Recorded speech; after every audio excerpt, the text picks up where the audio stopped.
it is officially Met Gala time.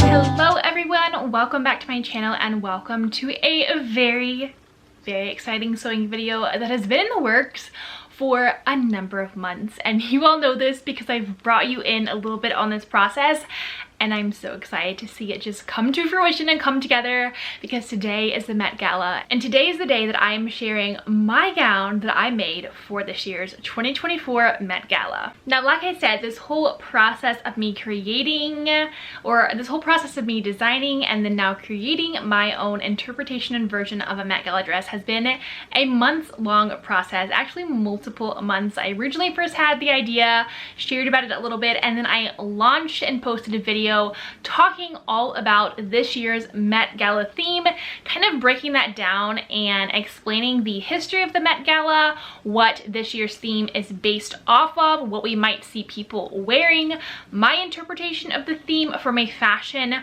perspective, a style perspective, and also like a fashion history perspective. And then I shared my 2 ideas for creating my own Met Gala dress. These are the 2 ideas. If you want to hear more about these 2 specific designs and more about this year's Met Gala theme, you can check out that video here on my channel where I share all about this year's theme. This year's theme for the Met Gala, which, a little bit of a backstory, the Met Gala itself is always connected to a Met costume or fashion exhibit. This year's exhibit that is opening on Tuesday, the day after the Met Gala, is called Sleeping Beauties, Reawakening Fashion, all about historic fashion pieces that are delicate, very old, noteworthy, and these pieces that really have not seen the light of day all that much because they are so delicate and fragile, but are now going to be displayed in a variety of different forms in this exhibit. Now, how does that kind of flow into the Met Gala itself and what people are going to wear? Well, the dress code for this year's 2024 Met Gala that we are going to see people dressing in tonight, the dress code is Garden of Time, based on a short story, and it's a very interesting kind of analogy, interpretation. There's so many different directions we could go with this year's theme and dress code, but I decided to go a more historical fashion inspiration route. So like I said, I had 2 designs that I was going with. I really liked this kind of red design. It was inspired by kind of 1920s silhouettes. I talked about that more in my video talking about the Met Gala theme. And as much as I love this one, I just kept being drawn to this idea that the Met Gala needed to be extra and out there and avant-garde. I even pulled my followers on Instagram and all of you who are subscribed to my channel on YouTube to see which design you wanted to go with. And funnily enough, if that's even a word, the poll was actually split. So Instagram voted for the green and lacy dress predominantly, and YouTube actually really loved the red dress, which I love the red dress too. And if I had all the time in the world, I would have loved to make both of them. But I opted for the more historical inspiration because just at my core, I've kept like feeling I needed to go extra. I needed to really embrace this historical influence, this influence of sustainability and garden aesthetics, and so that is why I went with this for many reasons. The fact that the silhouette is inspired by Elizabethan fashion, the neckline, the corseted bodice, the multi-layer gathered puffy sleeves. The lace of it really spoke to me as Garden of Time. It's kind of giving like Alice in Wonderland, tea party vibes, and you all know from my original video that a huge inspiration of this dress came from this antique tablecloth that I got from my friend Maddie. This tablecloth was so beautiful, and it's obviously many years old, hand done, beautiful lace detail. And when I saw this, I knew that it would be perfect to use for my more kind of Elizabethan dress, to have this unique antique element, reuse something that's old, kind of tying into sustainability. You all know that I love to reuse tablecloths and curtains and things like that, so it just felt very on brand for me. It felt really cool that I could kind of pay homage to someone's grandmother's quilt and incorporate it into my design, while also pulling from these shapes and silhouette of historical pieces. So that is why we went with this dress. So I'm very excited to take you along on this process, show you the behind the scenes of how I created my own gown for the 2024 Met Gala, and show you the grand reveal with some fun little secrets and transformation moments along the way, which I will share more as we get through. So stay tuned for the ending, for the grand reveal, but also for a fun little special surprise. You're not going to want to miss it. So let's dive into the sewing process of my 2024 Met Gala dress for the Garden of Time. Alright, so today I'm going to start working on creating the pattern for like the corset of this dress for my Met Gala dress. And the bodice of the dress is essentially based on what I was calling like an Elizabethan corset or an Elizabethan bodice of a dress. And so I kind of Googled that, and I guess the more historically accurate term would be Tudor corset, which makes sense because it fits into like the 16th century. And so there are actually a lot of different patterns available online, but then there are also some like directions on how to draft your own given some different blog posts that I'm looking at. And so I think I'm going to go that route, and I'm going to kind of show you what I'm thinking about. I actually found like this corset pattern generator where you put in your measurements and then it tells you like step by step how to draft a Tudor corset. So I think that's the route I'm going to go with, rather than trying to like draw lines on my mannequin, because that's what I was going to do, but I feel like that is going to take so long. And so if I can actually draft a pattern that already kind of fits to the curves of my body, hopefully it will take less time. So here's the resources I found online. Okay, so I just generally Googled an Elizabethan kind of bodice pattern because I knew there was probably something out there, and I also wanted a good visual of kind of the shape and direction I wanted to go. And I found this website where it basically walks you through and shows you how to make an Elizabethan bodice pattern based on your measurements. And then they also have this really cool like corset calculator where you put in your measurements. So this was a great resource. They show you kind of the entire diagram of plotting out all of your points, and then you have your corset generator where I just plug in all my measurements, and then it actually shows me step by step the measurements for drawing out my corset pattern based on my measurements. So that's super helpful. If you've ever done any pattern drafting based on your own measurements, this is basically the exact same process of plotting out all of the points. I will link this resource and website in the description of this video because I thought it was super helpful. I also wanted to show this picture of kind of the shape and silhouette that I am kind of trying to go for. The one thing I'm going to change is making the top portion of the bodice of this corset a little bit more curved and then not having the straps. All right, so these are my measurements that I put in. I put my 34-inch bust, my 27-inch waist, my waist to my underarm measurement, cup size, and then how long I want the center front to be. And so I'm going to go through and follow these directions and draft it all out here on this paper, and then work on the mock-up.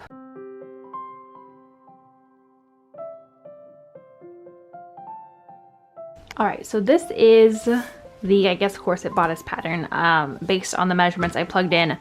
I think I'm going to shorten this because I made like the center front like 15 inches and that's way too long. So we're going to shorten that, but there's a good chance I might have to shift some of this down because I am longer waisted. This is supposed to be the back, I believe. And then this is the front, but I feel like I need to add a panel here for how it's constructed. So I need to go back to the blog and see what's next. Okay, so the original had the front and the back connected. I want mine separate because I want to really like fit this side seam to my waist and to like the side of my torso. I don't even know if this line is where it's supposed to be, but this is where I am thinking it is right now. So I'm going to cut these pieces out of this thrifted tablecloth that's a little bit thicker of fabric so that it will give me more of the structure that I want, knowing that the fabric I'm using for my actual dress is more structured. So we're gonna cut it out of this. And I also need to figure out like where all of my boning channels are going to go. So that's also the other thing. All right, so I sewed the sides together, and this is a very rough trap because it has zero boning. It doesn't have grommets in the back or anything. But I wanted to see if the sides aligned where I wanted them, and so far They kind of are. I do like that. Here's the other one where I moved the seam more forwards. And I just prefer where that is. I feel like it lays better on the body. And I just overall feel like this is laying better. Like, that's my preference. So basically at this point I need to like actually put channels into this and actually fit it with the boning and see how that is. Okay, so I just stopped at Joann Fabrics because I need to get my green fabric. Yes, I have like a week left to make this dress and I don't have the fabric I actually need. So we're gonna see if they have anything that will work. I had 4 options. I put a poll on my Instagram. They chose the one that I like the most, which is supposed to be in stock here, but we're gonna see. Okay, this is the color I originally wanted and I couldn't find online. Should we get this or should we get a dark green? I don't know, maybe we'll get both.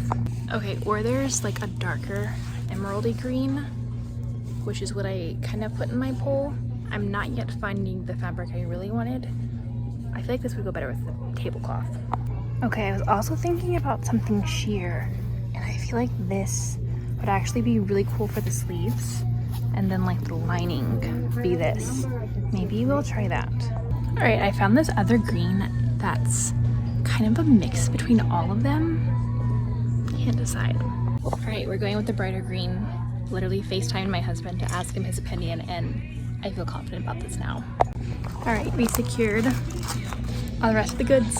All right, today we are back to working on the Met Gala dress. I now have my green fabric, so I think we're gonna cut into that today and start working on the bodice. I also decided to print off a sleeve pattern instead of trying to draft my own. I've drafted my own. I'm pretty sure the sleeves I wanna make are pretty user-friendly because I've made them before, but I thought I would use a free pattern. But today we need to start cutting out the bodice and start constructing it.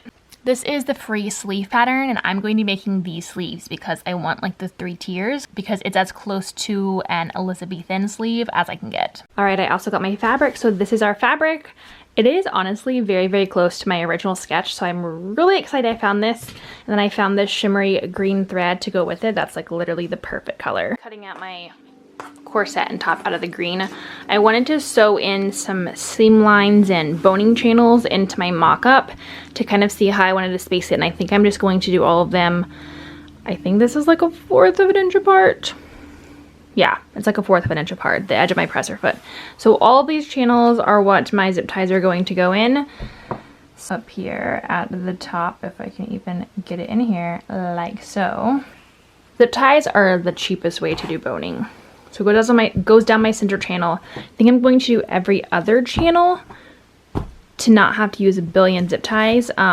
It stops right here, but I think that's kind of nice because it will allow this to be flexible, but I might put a zip tie from the bottom up.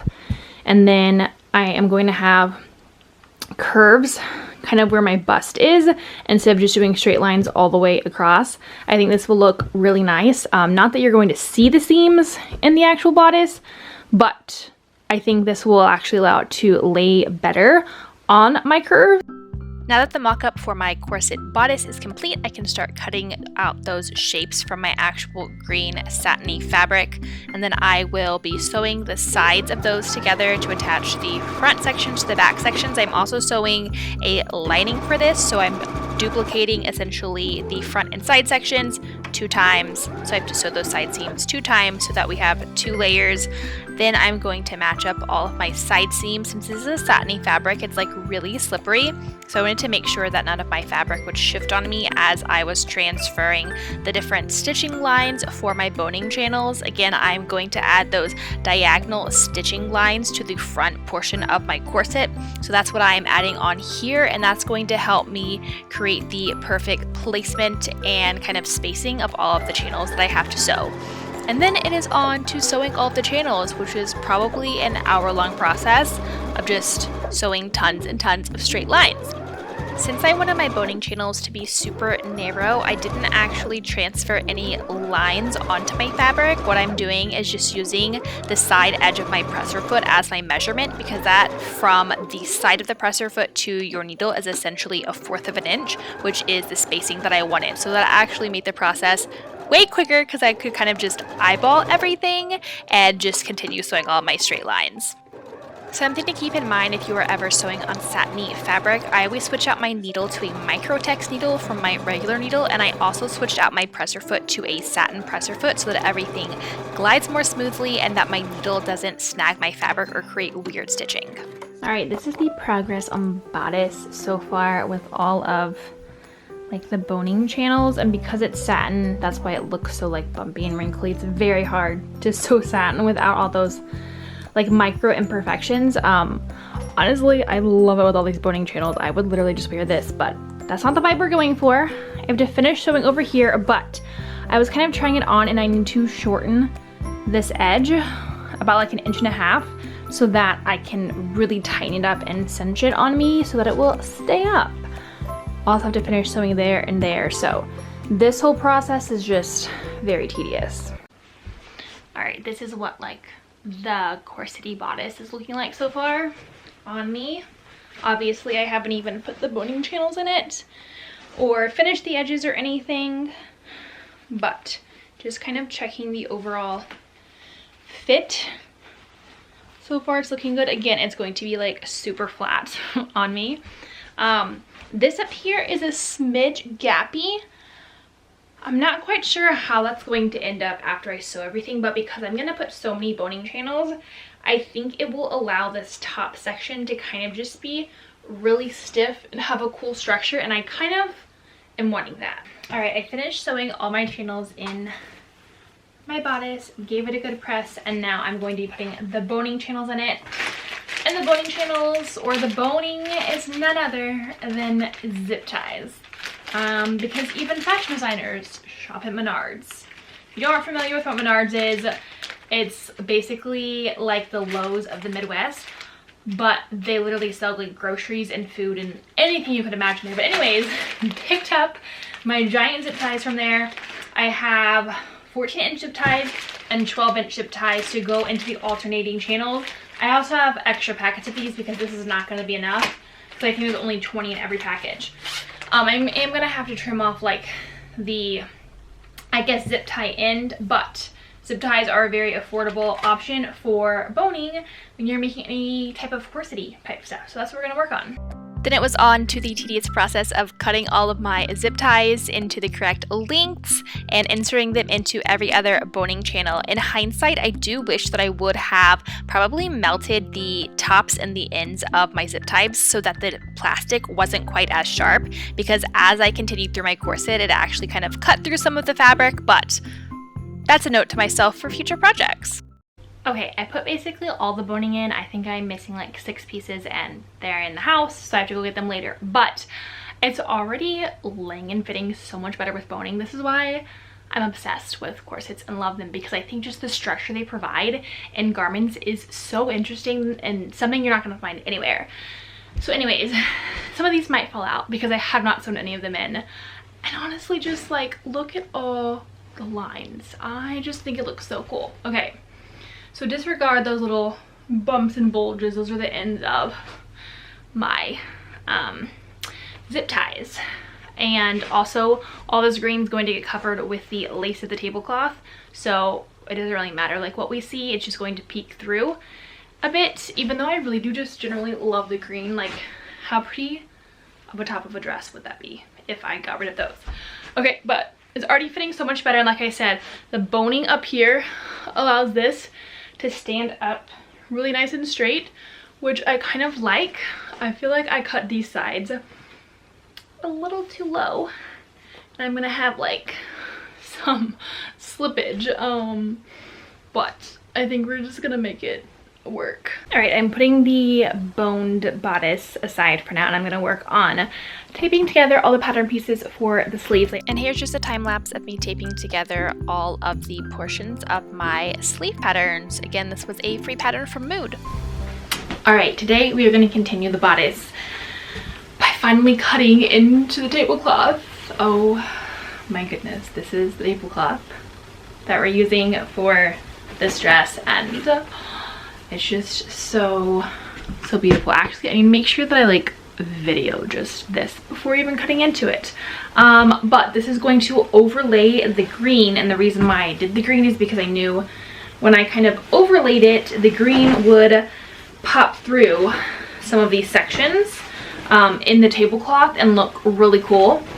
So I've got to figure out which areas of this I'm going to cut for my bodice, and then if I want to use any of these edges, and then which areas of this I'm going to use as my actual skirt. So it's kind of a little scary, but I think it's going to start coming together once we do that.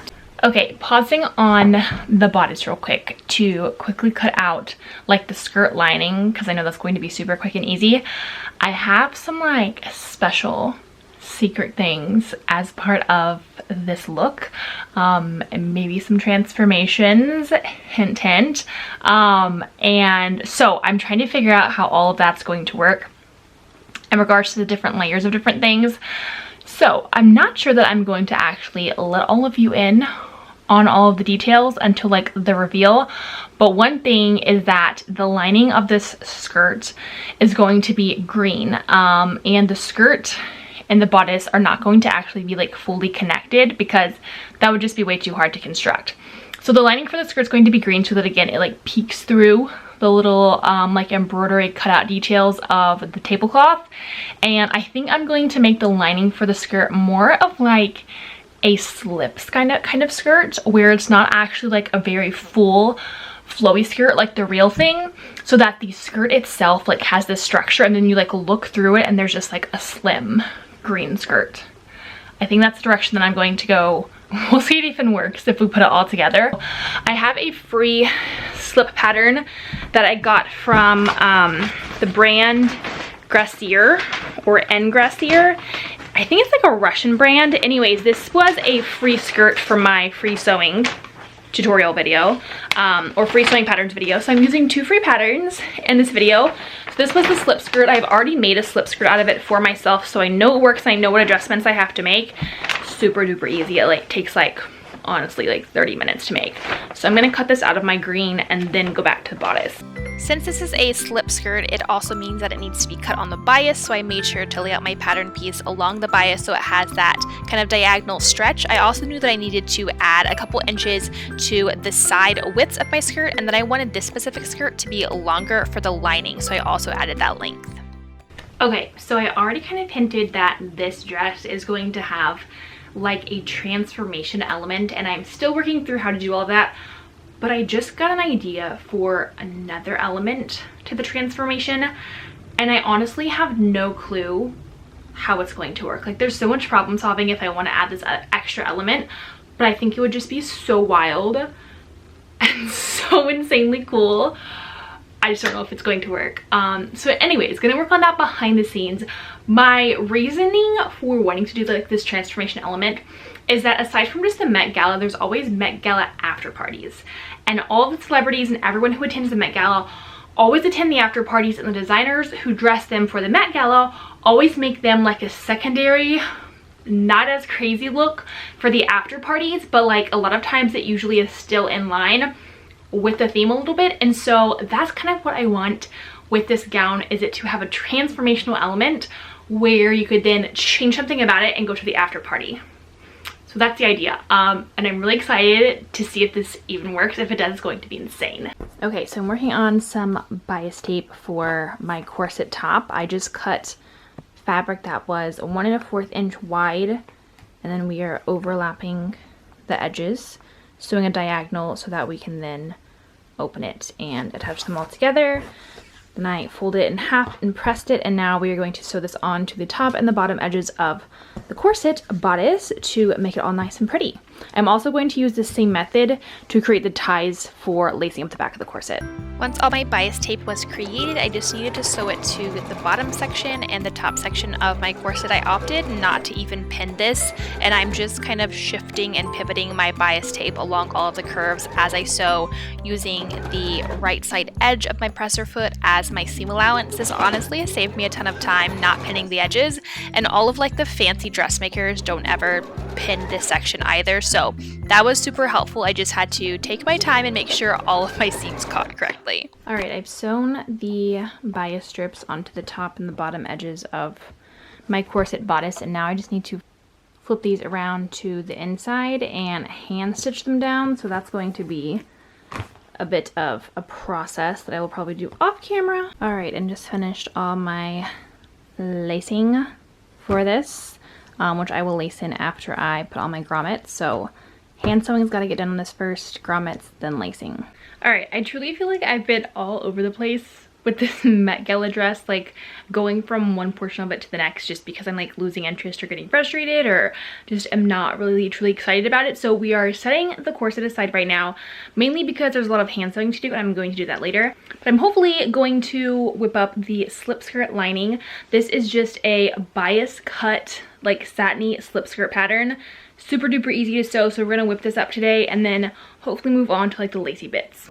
Alright, constructing the slip skirt is pretty simple. We're just going to sew side seams at 5/8 inch seam allowance. Then we are going to serge those edges to finish them and then hem it and sew the elastic on the waist. So this is kind of a very condensed version of how I create that slip skirt. It's super duper easy.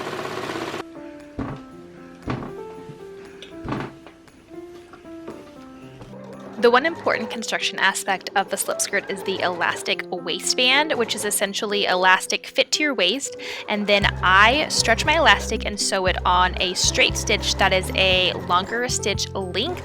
This is going to allow my elastic to fit all the way around my waist while also still allowing it to stretch. After I have sewn that and trimmed any edges, I'm then going to flip my elastic to the inside so that all of my raw edges are underneath my elastic. And then I'm going to switch my stitch on my sewing machine to a zigzag, and then same thing, I'm going to stretch my elastic as I'm sewing my zigzag all the way around. What this is going to do is allow the elastic to continue stretching around your waist because of the zigzag stitch and the stretching. So super easy construction of that elastic waistband. All right, just trying the skirt on to make sure that it fits. Definitely a little tight getting over my hips, but once it's on, it fits pretty well. Lays really nicely like I wanted. I wanted a more like fitted slim skirt underneath the poofy dress. I think that I might leave this unhemmed for now to wait and see the length of the skirt with the tablecloth, but again, this slip skirt is literally the quickest, fastest skirt ever. It didn't take all too long. It looks pretty good. All right, now it is time to finally cut into this tablecloth, which was honestly a little intimidating. So I'm first starting off with cutting my corset bodice sections. I wanted to really match up all of those lacy details and elements on the actual tablecloth so that when I cut my corset, everything was even on both sides. And I also wanted to kind of center some of these designs. So I played around with what that would look like. And then once I aligned all of my layers, it was time to start cutting out my corset. I also decided that any portions of this tablecloth that were floral details, I was actually going to leave their full shape, so I made sure to cut out around all of those details as I was cutting out my corset pieces. And then we are going to pin the side edges to the front section and sew those down. I definitely played around with the lacy details of this tablecloth for a bit to really figure out where I wanted all of the lace placement, and I really like the placement that I ended up going with for this bodice of having kind of a more centered lace detail on the front of the bodice and then having that same detail kind of mimicked on the back sections. After looking at everything sewn together, I decided to add an applique to the side seams so that I could essentially extend the sides of this corset a bit. So I cut out some additional applique lace bits from the tablecloth, making sure to cut out essentially around all of the stitching that really made the flowers and made the leaves so that everything essentially looked like it wasn't from a tablecloth. All right, I have trimmed all like the little pieces of fabric in between all of these embroidery pieces so that my edges will just look so pretty and nice. And then I also cut out these two pieces to applique over the side seams. Now I need to work on finishing the raw edges here up at the top. So I cut some bias tape from a center section of the tablecloth. I'm just going to stitch this all the way around the top with my sewing machine and then hand stitching it to the inside. So we've got a lot of hand stitching to do on this outer bodice piece and tons of hand stitching to do on the green inner lining. All right, this outer bodice is coming together and it's looking so crisp and clean. So I stitched on this bias tape and then I folded it to the inside, and all this is going to get hand stitched. So much fun.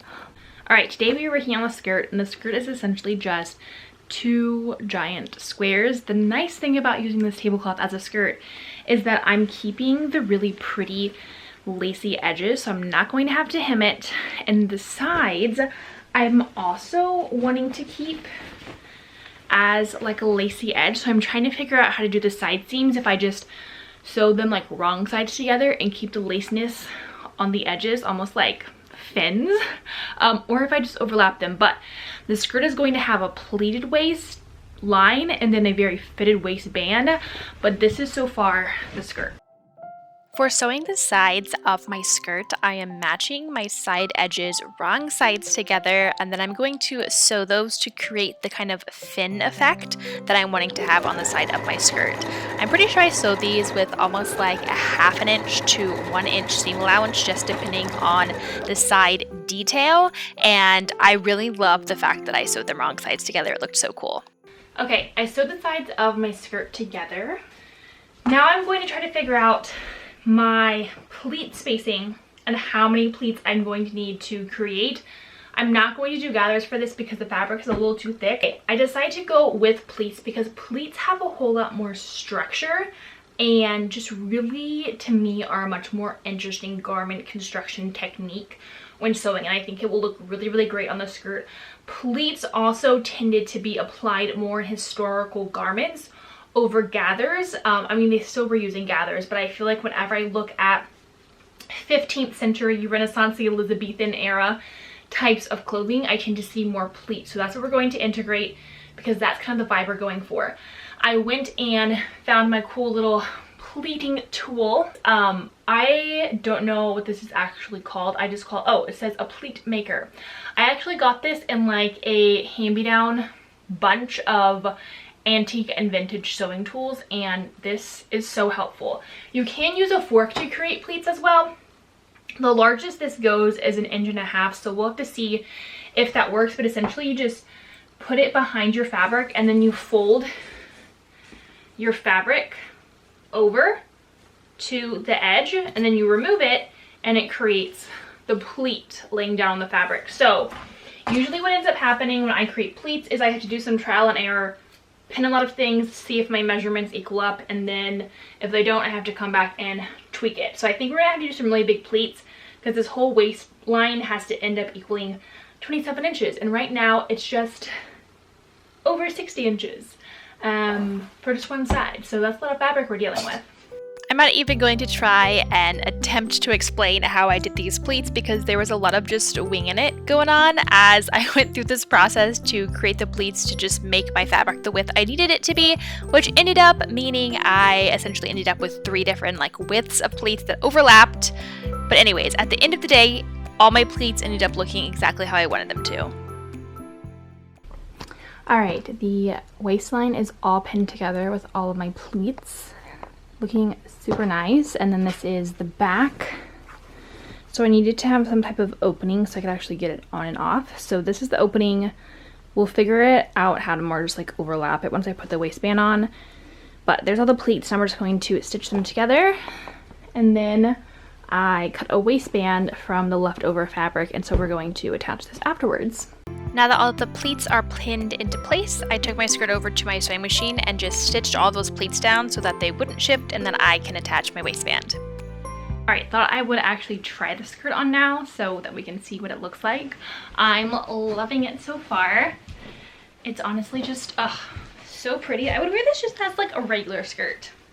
So maybe I should make it like detachable on its own. Alright, so the pleats, utter perfection. One thing I love about the linen fabric is I haven't even ironed this yet. I literally just creased it with my finger because linen is on it almost kind of so paper-like that you can crease it yourself, which is kind of nice. So that's the front side with the little like fins, which I think is cool. And then the back is going to overlap to close. like so.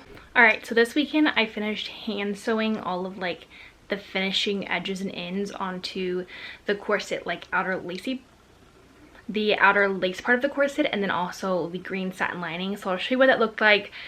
It was too hard to just film it all on camera, but it turned out really good. So now we're just going to attach those two layers together, and then I have to finish the sleeves, attach them to the bodice, and the skirt's pretty much done. All right, so this is what it kind of looks like layered all together. It turned out so well. I'm loving it, and I'm also really glad I added these extra appliques to the side because I feel like it really just creates this beautiful seamless edge.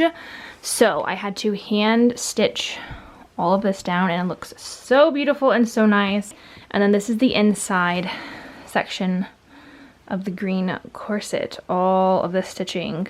I did the bottom, the sides, and the top. All right, I also just added this giant antique button to the back of my skirt to close it. This is a button from my husband's grandmother. She was letting us go through like her antique button collection, and I took home some really cool pieces. This one was a standalone button, so I thought it would be perfect as the closure for the skirt.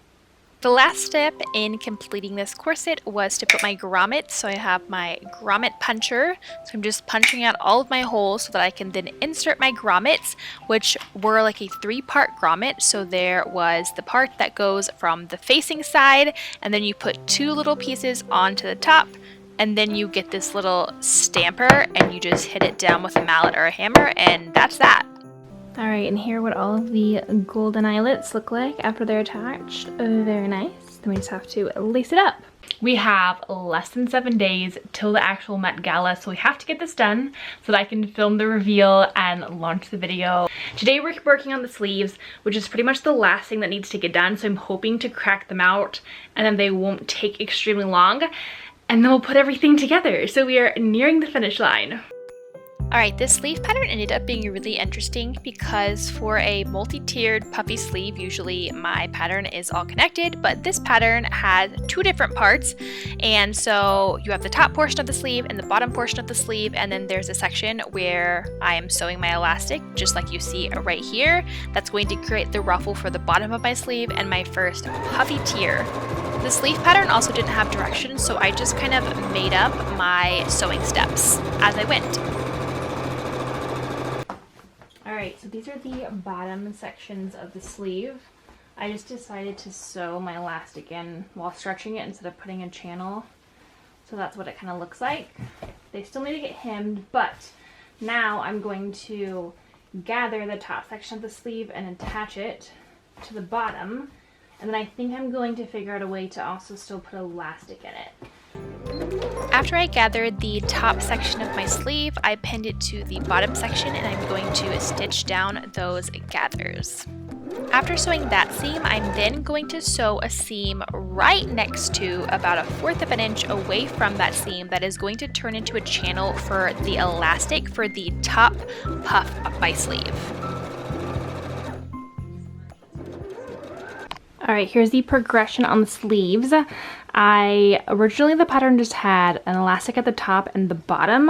It was looking a little weird, so I added elastic to the middle, so there's now kind of like 3 poofy sections. I'm not even going to show you on the inside because it is super janky and very messy, but this is all the elastic. I just have to put elastic at the tops of the sleeves to have them stay on my shoulders and then hem them. Alright, just finished hemming my sleeves and adding the elastic just at the top part. The underneath part is where it's going to attach onto my corset. So I just need this for my shoulders. Not the prettiest work if you look really, really closely. But once I put the elastic in, it actually kind of looks really nice all bunched together. So now I have to figure out how I want to attach this to the inside of the corset. Okay, so we have the elastic that goes on my shoulder. And actually what's great is that this sleeve is almost kind of staying up by itself without me even having it attached to like the corset. So that's really helpful. So the top poof is like definitely a lot going on there. But that's fine. We wanted to have this like exaggerated Elizabethan sleeve, and we definitely kind of got that.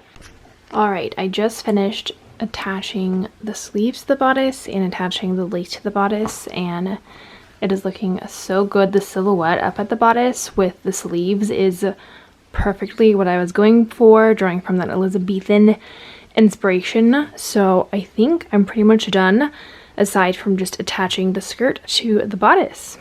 All right, it's the last day working on my Met Gala dress, and it's basically just like finishing details, the icing on the cake. So I put snaps in my skirt and my corset to just help them stay anchored together, because I don't want them like permanently attached. And then originally I wanted like this crazy ruffly collar to be worn with the dress to mimic the crazy colors of Elizabethan kind of time periods. Decided I didn't want to do that much hand sewing, and so I'm going a different route, and I think I'm just going to do kind of like a green just choker, well, boom, like this.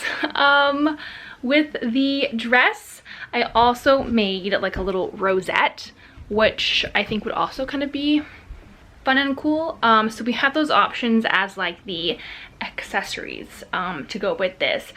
But after those are done, I'm gonna go do my hair and makeup so that it actually fits the vibe of this gown, and then go shoot the reveal. So I'm so excited to show you this dress and my version and my take of the 2024 Met Gala theme and the dress I would make and create to wear and attend the Met Gala. So here it is.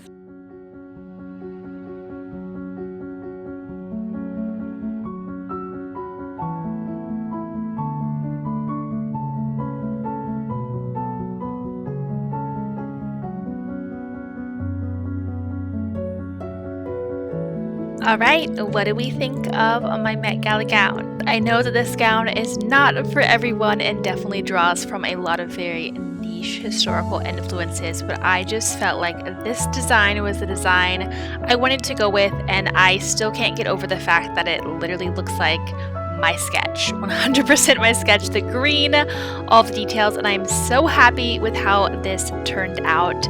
It really is just so unique, and it was such a fun, creative process. I love all the details in this tablecloth that became part of a dress and continue to tell the story of fashion and history and sustainability.